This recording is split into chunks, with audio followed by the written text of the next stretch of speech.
1876년 강화도 조약으로 문호개방을 한 후에 이제 1905년이 되면 약 30년이 흘러버렸습니다. 강산도 3번 변한 셈이 됐죠. 그러는 사이 우리는 자주적 근대화에 성공했으면 좋으련만 시간이 흐르면 흐를수록 점점 일은 꼬여만 갔습니다. 외세도 한둘이 아니었고요. 국내적으로도 사상이 다르고 노선이 달라서 여러모로 힘들었습니다. 고종도 안간힘을 다했지만 힘에 부쳤죠. 자, 이제 1905년이 되면서 막다른 길이 보이기 시작합니다. 과연 우리나라는 살아남을 수 있을 것인지, 아니면 식민지로 떨어지게 될 것인지, 식민지가 된다면 어느 나라의 식민지가 될 것인지, 자, 그 역사의 현장으로 함께 떠나보시겠습니다.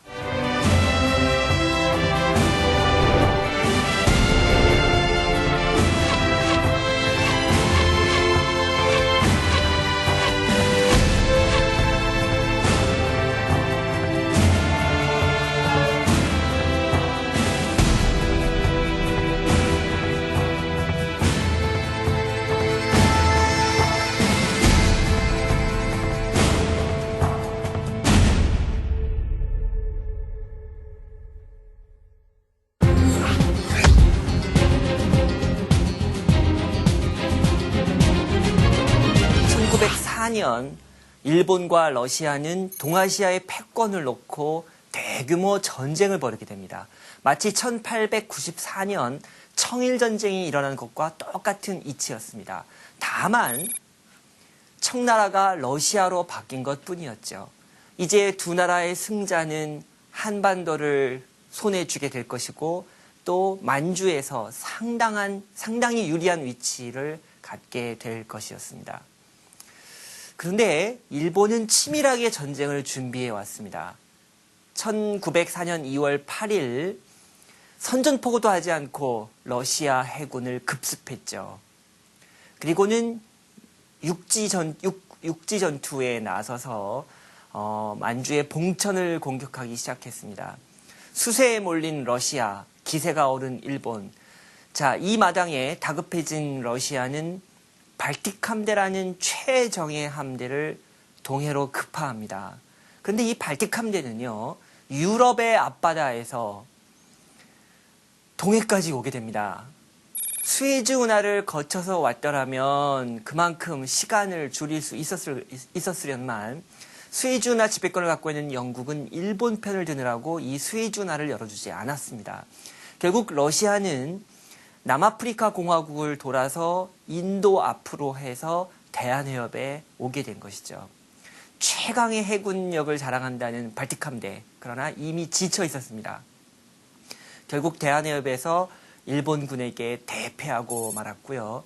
결국 약 2년에 걸친 전쟁 끝에 일본이 승리를 거두게 됐습니다. 전쟁이 나기 직전 고종은 전쟁을 예견하고 미리 중립을 선언해버렸습니다. 물론 속으로는 러시아 편이었죠.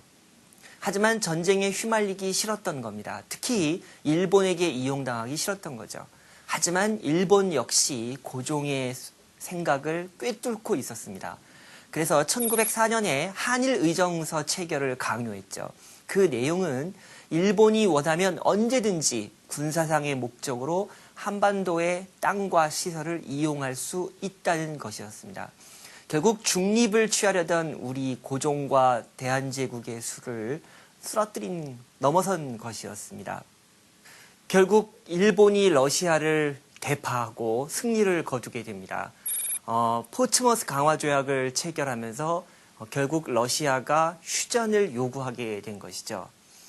자, 그 직전에는 일본은 미국과 가스라 테프트 밀약을 맺었고요.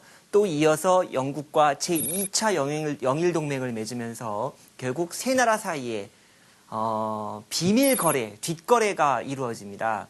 무슨 얘기냐면 영국은 인도를, 그리고 미국은 필리핀을, 그리고 일본은 우리 대한제국을 하나씩 거느리게 된다는 것이죠. 그리고 미국이 중재를 해서 러시아와 일본이 포츠머스 강화조약, 즉 휴전협정을 맺게 됐던 것입니다. 한번 사진 한번 보실까요? 자, 요 사진은 이제 러일 전쟁에 참전하는 일본군의 그 보무도당당한 그런 모습이고요. 그 다음 두 번째 보시면 요거는 이제 유럽의 그 화가들이 이제 만평 형식으로 그린 것인데요. 요게 결국은 오른쪽에 러시아 병사, 왼쪽에 일본 사무라이, 그리고 그 사이에 도포자락을 휘날리며 우리 양반 한 사람이 중간에 끼어서 오도 가도 못하고 고통스러운 모습을 취하고 있죠. 이것이 우리나라의 모습입니다. 또 그 다음 보시면요. 여기는 이제 등장인물이 4명으로 늘어나는데요. 왼쪽에 러시아 군인이 있죠.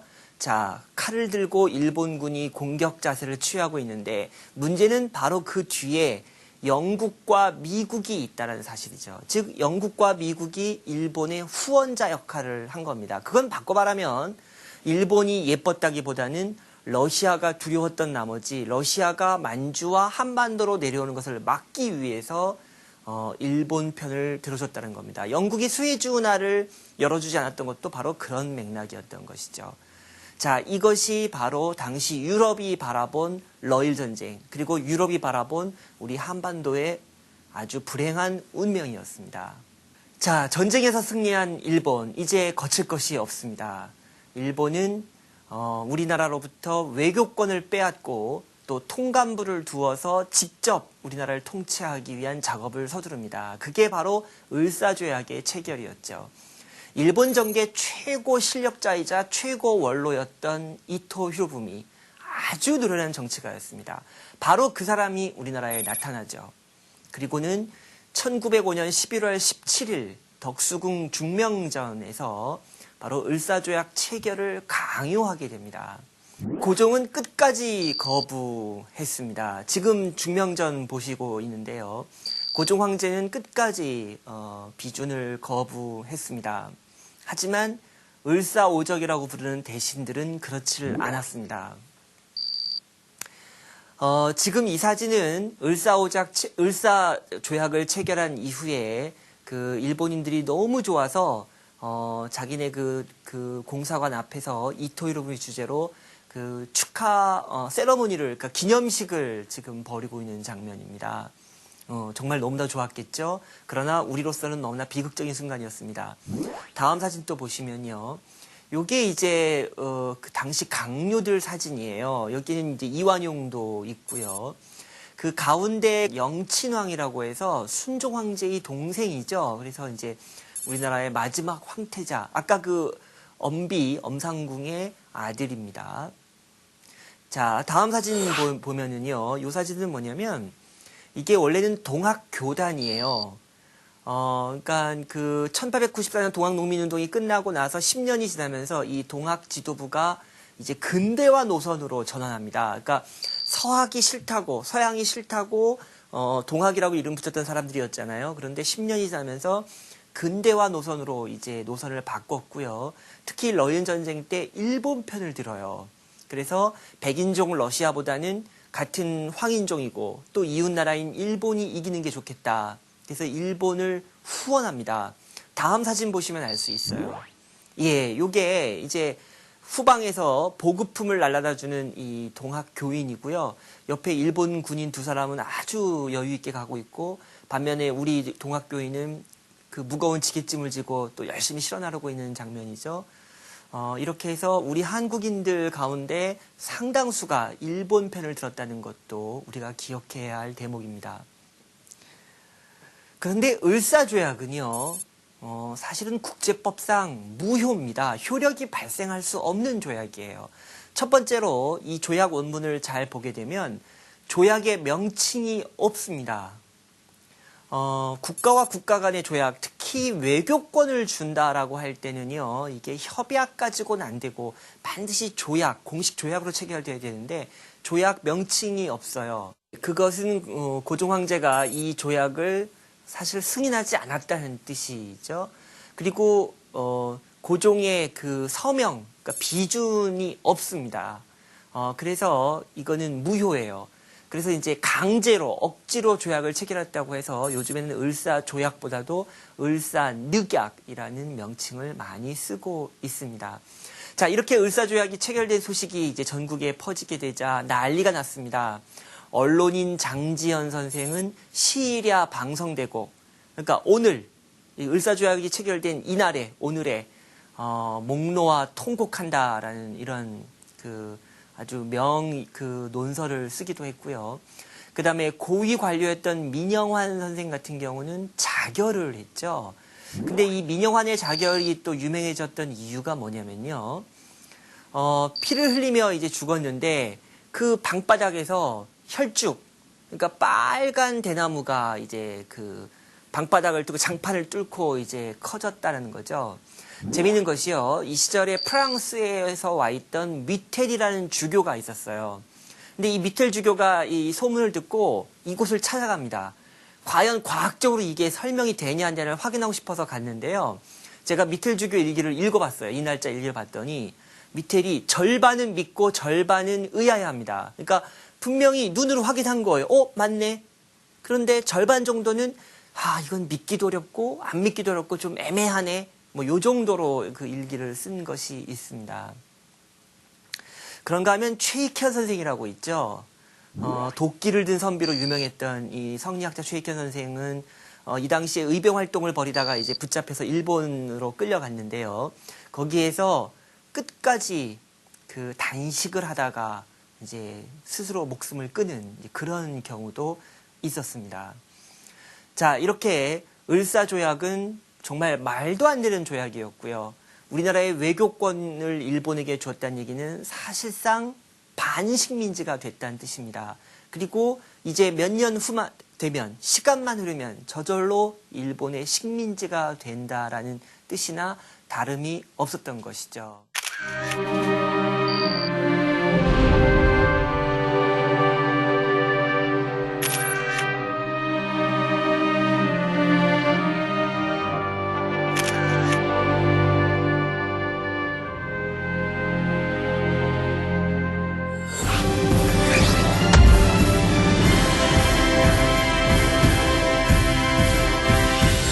1905년 을사조약이 체결되자 이제 우리 국민들 사이에서는 반성의 목소리가 터져나오기 시작합니다.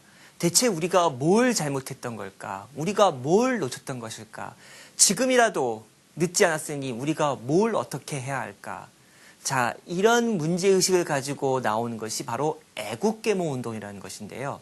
이 애국계몽운동이라는 것은 학교를 설립해서 민족교육을 하고 그리고 전문가 교육을 해서 인재를 기르자. 또 회사를 만들고 공장을 차려서 자본주의를 통해서 부국강병을 꾀해보자. 또 신문이나 잡지 등을 통해서 그리고 국사 국어연구를 통해서 우리 국민들을 계몽해보자. 이런 취지의 운동이 되겠습니다. 그러니까 지식인 위주의 계몽운동이에요. 자, 그래서 전국 각지에 이제 학교 설립 운동이 본물처럼 터져 나옵니다. 불과 5년 사이에 전국 방방곡곡에 2,000개가 넘는 학교가 생겼어요. 지금 보시는 학교는 휘문이라는 학교입니다. 지금도 있죠. 휘문의숙. 그래서 보통 보면 교회에서 세운 학교들이 있고요. 그 다음에 애국지사들이 이렇게 세운 학교들이 있습니다. 거의 다 사립학교입니다. 자, 또 그런가 하면 다음 사진 한번 보시면요. 이 당시에 이제 독서열이 일어요. 이제 계몽운동 차원에서 독서를 많이 하게 되는데 이때 가장 그 유명했던 베스트셀러가 바로 월남 망국사입니다. 월남은 베트남이죠. 베트남이 왜 망했는지를 쓴 책인데요. 교훈으로 삼자는 거죠. 그 다음에 이태리 건국 삼걸전이라든가 미국 독립전쟁사 같은 이런 책들. 또 그런가 하면 을지문덕이나 이순신 같이 우리 민족 영웅의 전기도 많이 읽힙니다. 아주 베스트셀러가 되곤 했었습니다. 그런가 하면 이때 일본의 어떤 작전에 의해서 우리가 일본에게 진 빚, 그 국가가 다른 국가에게 진 빚을 보통 차관이라고 하는데요. 이 차관이 엄청나게 많았습니다. 그래서 대구의 그 가톨릭 신자들을 중심으로 해서 국채보상운동, 나라의 빚을 갚는 운동이 일어납니다. 그래서 이제 성금을 모으는 거죠. 그리고 담배를 끊어서, 특히 성인 남자들 담배 끊어서 담배값을 아껴서 그걸 모금하고, 또 기생들은요, 가락지, 금반지 다 내놓습니다. 그래서 이 국제보상운동은 우리가 1997년, 98년 그 IMF 외환 위기 때 우리 금모으기 운동 했었거든요. 전 국민이 돌반지, 금반지 다 내놨죠. 자, 그것과 같은 맥락입니다. 그런데요, 안타깝게도 이 애국계모 운동에 크나큰 문제점이 있었습니다. 그게 이제 근대화 지상주의라는 건데요. 자, 철도를 예로 들어서 제가 이 애국계모 운동의 그 한계를 좀 설명을 드려보겠습니다. 자, 철도가 없던 시절 참 불편했습니다. 빠르게 이렇게 어떤 장소에서 다른 장소로 빠르게 이동할 수도 없고요. 또 사람이 한꺼번에 많이 이동할 수도 없고, 또 무거운 짐을 한꺼번에 이동시킬 수도 없고, 그러다가 철도가 놓이고 기차가 다니기 시작하면 교통혁명이 이루어집니다. 그리고 교통혁명이 이루어지면 생활 패턴도 바뀌죠. 우리가 왜 뭐 하루 생활권이 됐다, 뭐 반나절 생활권이 됐다, 이런 말들 많이 쓰잖아요. 그러니까 철도라는 건 당시 근대 과학기술이 낳은 정말 대단한 물건이었습니다. 그걸 우리 힘으로, 우리의 자본과 우리의 기술로 놓을 수가 없었고, 일본이 그 철도를 대신 놔줬죠. 정말 일본은 우리 한국인들을 위해서 철도를 놔줬던 걸까요? 천만의 만만의 말씀입니다. 세상에 공짜 절대로 없죠. 일본이 철도를 놓은 이유가 있습니다. 당시 우리나라가 아무리 땅이 작고 자원이 없다 해도요, 우리가 이때만 해도 공업국가가 아닙니다. 이 지하자원을 캐서 공업으로 쓴 적이 없어요. 예를 들어 금도 많고요, 목재라든가 뭐 석탄이라든가 철이라든가 아직도 곳곳에 전국 방방곡곡에 지하자원이 많습니다. 그러면 일본은 그 우리나라에 있는 지하자원을 빨리 캐서 싣고 가야 돼요. 그런가 하면 자기네 일본 공장에서 기계로 대량으로 뽑아낸 상품을 빨리 철도로, 기차로 실어 날아서 전국 방방곡곡에 있는 우리 한국인들에게 또 팔아야 됩니다. 그 이윤을 남겨야죠. 그게 자본주의고 그게 제국주의입니다. 그러려고 우리 조선을 식민지로 잡았어요. 자, 그런가 하면 한국인들 중에는 필연적으로 독립운동하는 사람들이 나와요. 의병부대에 나옵니다. 철도가 없고 기차가 없다면 어느 틈에 쫓아가서 그 사람들을 진압할까요? 그렇죠? 빨리 전국적으로 퍼지기 전에 빨리 그 지역에 가서 때려잡아야 되거든요. 그런가 하면 대륙 침략도 해야 됩니다. 일본의 대륙 침략의 꿈은 아주 일찍부터 장기 프로젝트예요. 한반도에서 만족하지 않는다는 얘기죠. 이제 만주, 중국, 러시아로 계속 가야 되는데 철도와 기차가 없다면 어떻게 되겠습니까? 결국 이게 일본이 철도를 놔야 되는, 철도에 목숨을 걸었던 이유입니다. 자, 철도를 놓고 기차역을 만들다 보면은요, 또 어떤 일들이 벌어질까요? 우리나라 사람들이 살고 있던 마을, 집, 또는 우리나라 사람들의 논밭과 산 다 몰수돼요. 지금이야 땅값을 제대로 쳐서 줍니다. 우리 정부가 그렇게 보통 해요. 하지만 이 시절에 과연 일본인들이 우리 한국인들에게 제값을 쳐주고 이걸 몰수했을까요? 천만의 만만의 말씀이죠. 헐값에 다 빼앗았죠. 다 빼앗습니다. 그 다음에 기차역 세우고 철도를 놓는 그 어려운 공사, 대규모 토목공사, 그 인부들은 누굴까요? 우리 한국인들입니다. 그러면 가뜩이나 돈벌이에 바빠 죽겠는데 그 생업 종사하지 못하고 공사판에 달려가서 일하다 보면요, 두들겨 맞기도 하고요, 병들고 다치고 남는 거 없습니다. 남는 거 없는 정도가 아니라 철도가 원수죠. 자, 그러고 나서 이제 기차역이 들어섭니다. 그러면 정책적으로 일본인들은 그 기차역 동네에 일본인 거주지를 만들어줘요. 그러면 땅값이 오릅니다. 그 지역은. 여러분들 역세권이란 말 아시죠? 지하철역 끼고 있으면 땅값, 집값 비싸잖아요. 이게 역세권이 되고요. 그 다음에 상권이 형성돼요. 기차역 중심으로. 유통망이 좋기 때문에, 교통이 좋기 때문에. 그러면 집값은 더욱 오르고 일본 상인들은 속된 표현으로 땡 잡는 일이 발생한다. 그런 뜻이죠. 자, 이게 철도가 갖는 진짜 그 진면목이에요. 자, 한번 사진으로 한번 확인해 보실까요? 자, 요게 서울의 서대문역입니다. 서울역 생기기 전에 서대문역, 여기가 이제 처음 경인선 철도의 종착역이었죠. 언뜻 봐도 상당히 부지가 큽니다. 저거 다 우리 한국인들 재산이었던 거죠.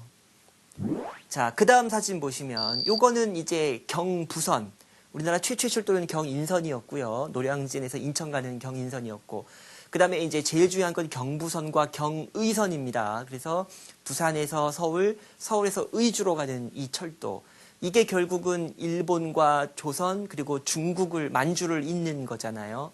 예, 그 기공식 사진입니다. 자, 요거는 용산역이에요. 이 용산역도 이제 서울에서 굉장히 중요한 기차역이고, 특히 용산이라는 곳 자체가 일본군의 주둔지입니다.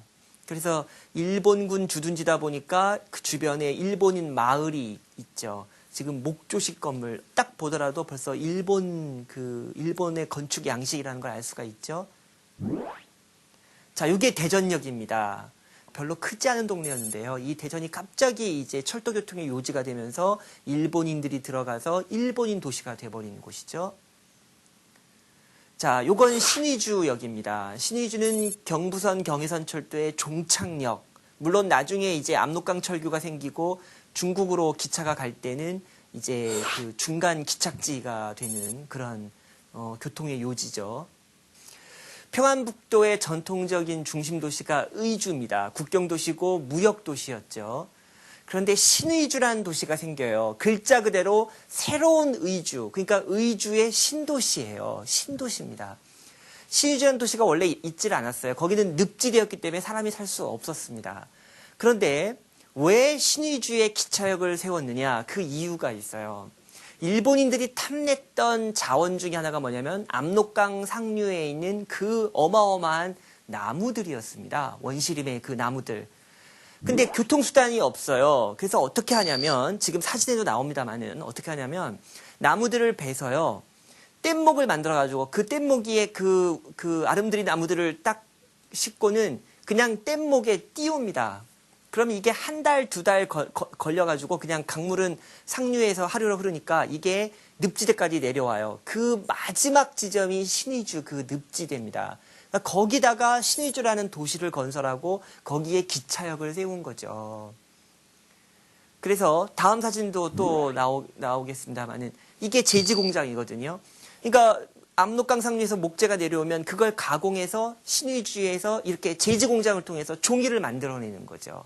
그래가지고는 기차에 태워서 부산을 거쳐서 일본으로 배에 실어서 일본으로 보내는 이런 시스템이에요. 자, 이렇게 신의주를 정책적으로 키우는 겁니다. 자, 도청을, 의주에 있던 도청은 신의주로 보내요. 요거는 그 전통도시였던 의주인데요. 의주의 남문인데, 여긴 전통도시예요. 모습이 안 바뀌었습니다. 지금 제가 철도의 예를 왜 들어드렸냐면, 근대화 지상주의에 빠져서 이 철도가 갖고 있는 그 함정을 꿰뚫어보지 못하고 철도 예찬, 기차 예찬에 빠져든다는 얘기죠. 그러니 일본이 부러워질 수밖에요. 일본이 부러워지는 겁니다. 주체적이지 못한, 자주적이지 못한 근대화, 이것이 상당히 위험할 수 있다는 걸 이 애국개몽운동 세력의 대다수가 그걸 미처 깨닫지 못했다라는 겁니다. 이 점이 애국개몽운동이 갖고 있는 제일 큰 약점이었죠.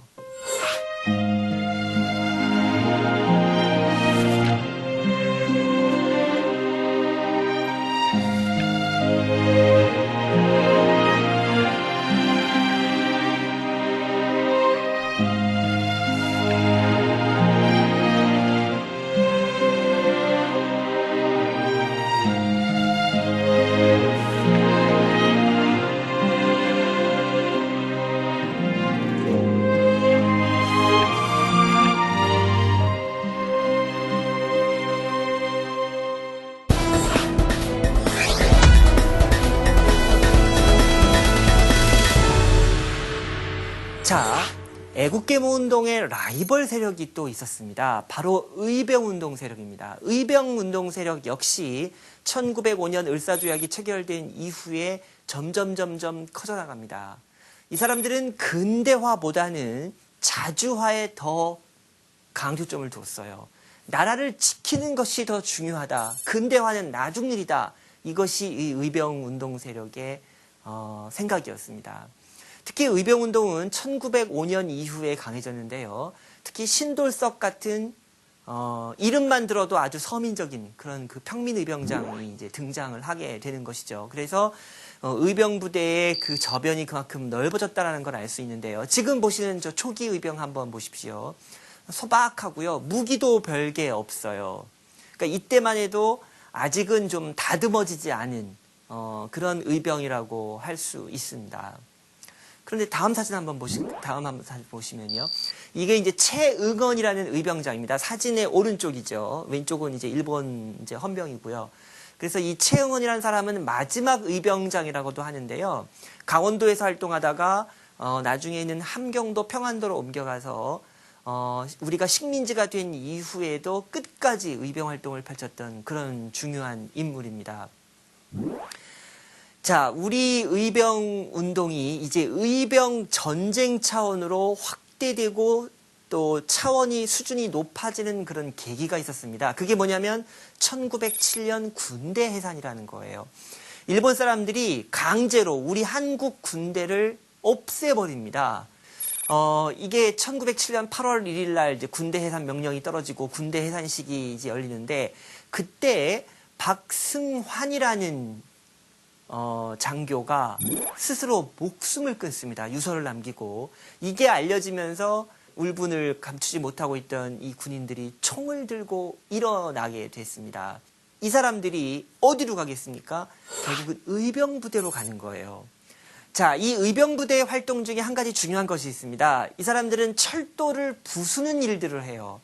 자, 아까 애국계몽운동 세력의 대다수가 철도를 예찬한다고 그랬는데요. 거꾸로입니다. 그럼 의병부대는 철도를 왜 없앨까요? 자본주의와 제국주의를 공부했기 때문에 자본주의와 제국주의를 잘 알아서? 아닙니다. 전혀 그렇지 않습니다. 그런데 어떻게 해서 철도를 없앨 생각을 하게 되느냐? 그 철도야말로 왼수거든요. 왜? 자기들이 살던 재산을 다 빼앗아 갔어요. 그리고 자기들을 공사판으로 밀어붙였어요. 다치게 했습니다. 병들게 했습니다. 그리고는 자신들의 상권도 잃었고요. 자신들의 농토도 잃었어요. 원수죠.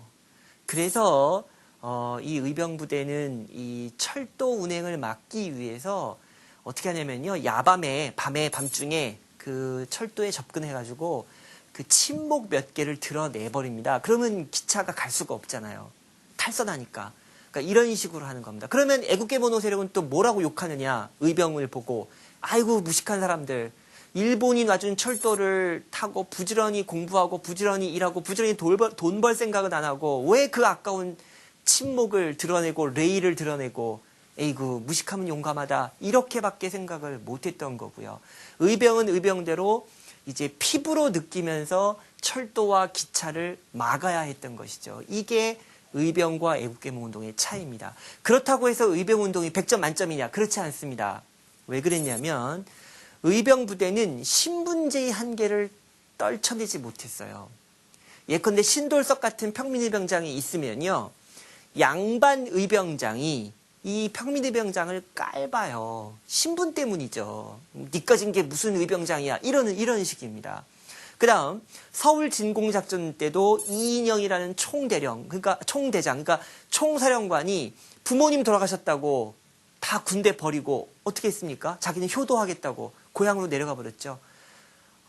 나라는 풍전등화 정말 위기에 놓여 있는데 효도하겠다고 떠나버리잖아요. 결국 봉건적인 윤리, 봉건적인 사고방식에서 한치도 벗어나지 못한 거죠. 애국계몽운동 세력이 근대화에 매몰돼서 자주독립의 문제를 놓쳤다면 거꾸로 의병은 자주독립 문제는 챙겼지만 근대화라는 문제는 챙기지 못했다는 겁니다. 결국 둘 다 일장일단을 갖고 있었던 것이죠. 이제 의병 부대와 일본군 간의 전면적인 전투가 전국 방방곡곡을 이제 휩쓸어 버리게 되는데요.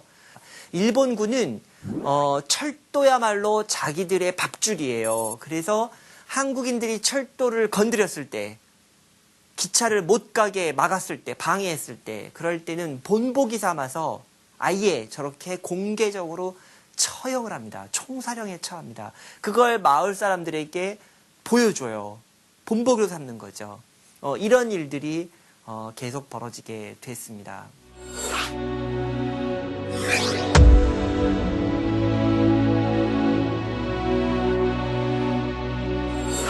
네. 애국개몽운동은 근대화를 강조하면서 자주화를 놓친 측면이 있었고요.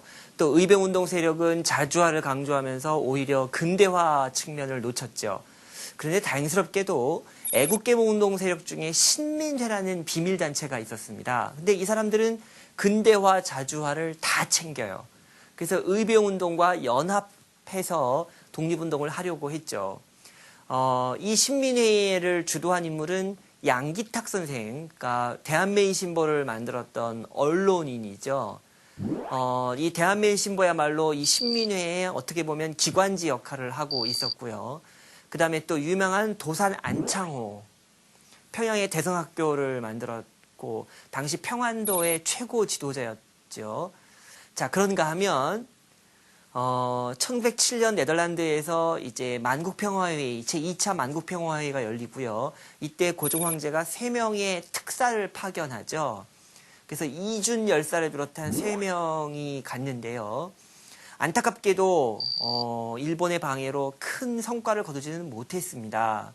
그런데 이제 이 3명의 열사 중에서 한 사람, 그 이준 열사는 결국은 그 분한 마음을 이기지 못하고 이제 순국을 했죠. 지금 그 묘지가 현재도 남아 있습니다. 자, 그런가 하면 1908년에는 미국 샌프란시스코에서 교포 전명훈, 장인환 이 두 분이 미국인 외교고문 스티븐스, 일본의 앞잡이였죠. 이 사람을 이제 총으로 쏴 죽였고요. 또 1909년에는 하얼빈에서 안중근 의사가 이토 히로부미를 또 총으로 쏴 죽였습니다. 이토 히로부미는 일본 최고 실력자였죠. 일본의 내각제도가 수립됐을 때 바로 첫 번째 수상이었던 사람입니다. 지금 사진을 보면 마치 그 우리나라의 마지막 황태자 영친왕의 그 보호자, 후견인 같은 이미지로 지금 그 사진을 연출해냈죠. 아주 노련한 정치가였습니다. 또 다음 사진을 보더라도 이번엔 또 한복을 입고 사진을 찍었어요. 마치 한국 문화를, 한국의 복식을 사랑하는 양, 이렇게 또 이미지를 연출해서 친근한 이미지, 그리고 한국과 일본의 연대, 뭐 이런 것들을 이제 노리고 저렇게 사진을 찍었던 건데요. 하지만 안중근 의사는 이런 이토부미에 속지도 않았을 뿐더러 민족의 원흉 이토 히로부미를 죽이는 것이 그것이 한국에게 꼭 필요하고 또 한국인들의 사기를 높이는데 꼭 필요하다고 생각을 합니다. 그래서 이제 권총도 준비하고 치밀하게 작전을 짜죠. 그래서 이토 히로부미가 하얼빈에 도착하는 그 날 1909년 10월 26일인데요. 이 날을 이제 노리는 겁니다. 그래서 권총을 쏴서 이토 히로부미를 쓰러뜨렸고요. 결국 이토 히로부미는 결국 숨을 거두게 되었습니다. 자, 안중근 의사는 재판을 받았죠. 자신은 전쟁포로에 준한다라고 주장했지만 기각됐습니다. 결국 젊은 나이에 안중근 의사는 이제 형장의 이슬로 사라지게 됐고요. 하지만 안중근 이름 석자는 우리 역사에 이제 길이 남게 됐습니다. 그런가 하면 그 이완용, 우리 을사오적에서도 그 대표적인 매국노인 이완용을 제거하려는 움직임도 있었습니다. 천주교인이었던 이재명 의사인데요. 이 이재명 의사가 이제 의학교 학생들과 함께 이완용에게 이제 칼을 휘둘러서 이제 부상을 입혔는데 안타깝게도 이제 이완용의 목숨을 빼앗지는 못했고요. 하지만 이런 의열투쟁들은 계속해서 우리 한국인들의 그 사기를 드높이고 또 일본인들의 간담을 서늘케 하면서 의병운동이나 애국개몽운동 못지않은 그런 효과를 볼 수 있었습니다. 자, 이런 모든 활동들은 결국 1910년에 우리가 식민지가 된 이후에도 국내에서든 또 해외에서든 계속해서 우리가 나라를 되찾기 위한 그런 운동을 펼칠 수 있는 토대로 작용하게 됩니다. 특히 애국개몽운동 세력과 의병운동 세력이 힘을 합쳐서 만주와 연해주에 독립운동 기지를 건설하게 됐다는 것, 이것이야말로 이 무렵 우리가 얻은 가장 큰 수확이라고 할 수 있겠습니다.